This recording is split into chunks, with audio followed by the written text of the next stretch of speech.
2025 శ్రీ విశ్వావసునామ సంవత్సరానికి గాను ఆగస్టులో మేషరాశి వారి యొక్క ఫలితములను చూసుకున్నట్లయితే మేషరాశి అనగా అశ్విని 1, 2, 3, 4 పాదములకు చెందినవారు, అలాగే భరణి 1, 2, 3, 4 పాదములకు చెందినవారు మరియు కృత్తికా నక్షత్రం 1వ పాదానికి చెందినవారు మేషరాశికి చెందుతారు. అలాగే మీ యొక్క పేరులోని మొదటి అక్షరము నామనక్షత్రం ప్రకారం చూసుకుంటే చూ, చే, చో, లా, లీ, లూ, లే, లో అనే అక్షరములలో ఏ అక్షరమైనా మీ నామం నక్షత్రంలో మొదటి అక్షరమైనట్లయితే మీరు మేషరాశికి చెందిన వారు అవుతారు. అయితే మేషరాశి వారికి ఆగస్టు మాసంలో చూసుకున్నట్లయితే కుజ బుధ గ్రహాల అనుకూలత వలన అనుకున్నది అనుకున్నట్లుగా ఈ మాసంలో చేయగలుగుతారు. ఎవరైతే దూర ప్రయాణాలు చేస్తున్నారో ఆ ప్రయాణం వల్ల లబ్ధి అనేది చేకూరుతుంది. కళాకారులకు, క్రీడాకారులకు రాణింపు అనేది ఉంటుంది. అలాగే ఈ మాసంలో మీ మాటకు విలువ పెరుగుతుంది. చాలా కాలంగా వేధిస్తున్న సమస్యల నుండి బయటపడతారు. అలాగే సంఘంలో గౌరవ మర్యాదలు అనేవి పెరుగుతాయి.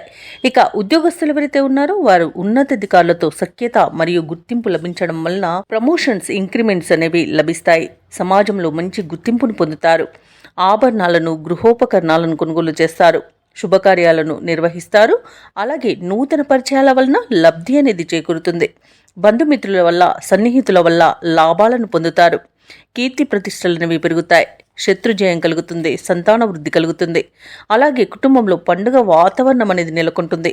నూతన వాహనాన్ని కొనుగోలు చేస్తారు. ఆధ్యాత్మిక కార్యక్రమాల్లో పాల్గొంటారు. దేవాలయాలను సందర్శిస్తారు.